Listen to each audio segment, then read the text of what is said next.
Welcome to This Is My Architecture. I'm Eric from AWS. Today, joined with me is Dee, Head of Technology from CLP Innovation Enterprise. Hi Dee, thanks for joining us. Thank you for having me here. So tell us a bit about CLP Innovation Enterprise. Sure. CLP Innovation Enterprise is a brand new team set up by CLP Holding. So we built this platform called Smart Energy Connect, which provides a one-stop shop for our customer to search for various IoT products to help them to achieve sustainability goals. Wow, that's really meaningful. So enable a smarter and greener city starting from Hong Kong.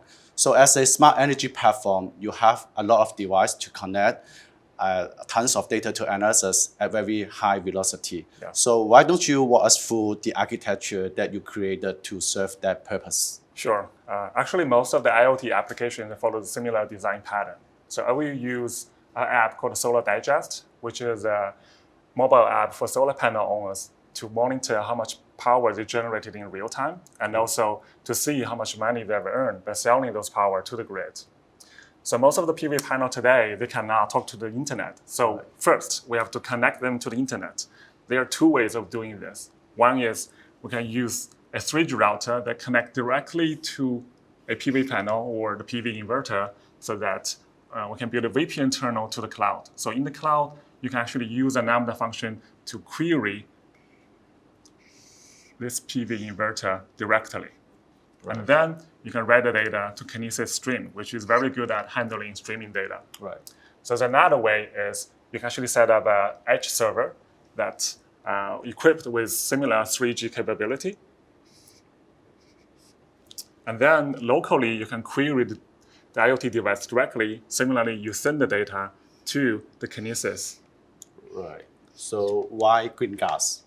There are two reasons. One is for internet connection. If the internet is broken in this one, you will lose all the data. Right. So with green grass at the local, you can actually cache the data locally on a local edge server, even the internet is broken. And then when the back on, it can relay the data back.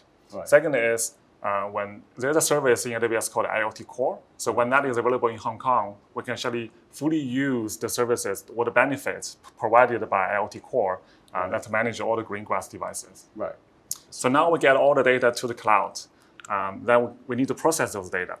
For real-time data, it's very easy. You simply use a Lambda function just to query this Kinesis stream so that you can publish the data directly through the API gateway. Right. So this is real-time data. And for the near real-time data, say we want to do some calculations, they want to convert the kilowatt hour to dollar amount. So similarly, you use a Lambda function to query the data, and then you do some calculation and store the data in a persistent storage in a database. It can be any serverless database, like RDS, Aurora. And then when the user wants to see the dollar amount, again, you use some similar Lambda function to query the database and then serve the data out through the API gateway. All right. So now we have the data part. For the user, if you want to see the data, so they will use their cell phone to log into the app. Right. So before they log in, they must be authenticated. So AWS has a service called Cognito. So this Cognito actually will provide a secure token that authenticates the user. So when the user gets authenticated, so they can actually query the data. For the data part, they can get it from the API gateway. For static content, like pictures, videos, or HTML files, you can store that in S3 buckets. Right.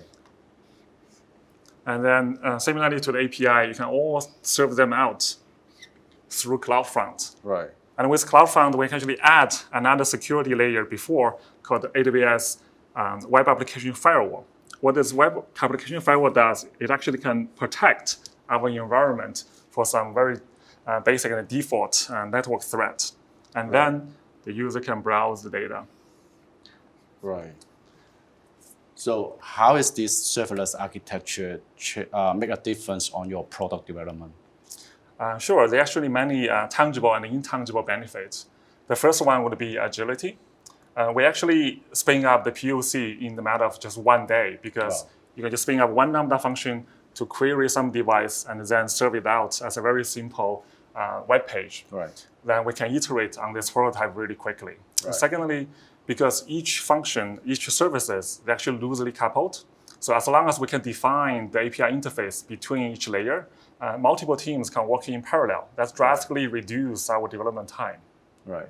Secondly is the elasticity, because AWS will handle the resiliency and also the auto-scaling for us. So we can just focusing on developing the functions and the apps. We don't have to worry much about the performance. The last but not least is cost efficiency. Right.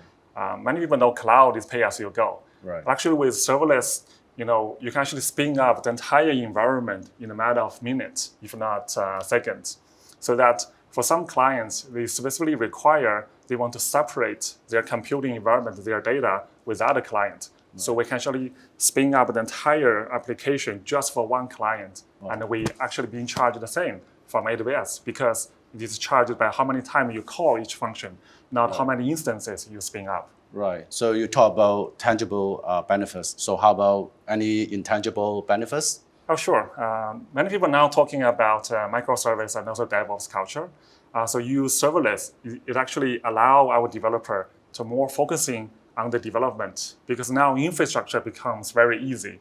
All the developers, they can actually spin up Lambda functions, they can spin up database instance by themselves so that we can spend more time focusing on delivering the features to the app rather than managing the infrastructure. Right. Super. Dee, thanks for sharing us with your Smart Energy Connect platform. Thank you for watching. This is my architecture.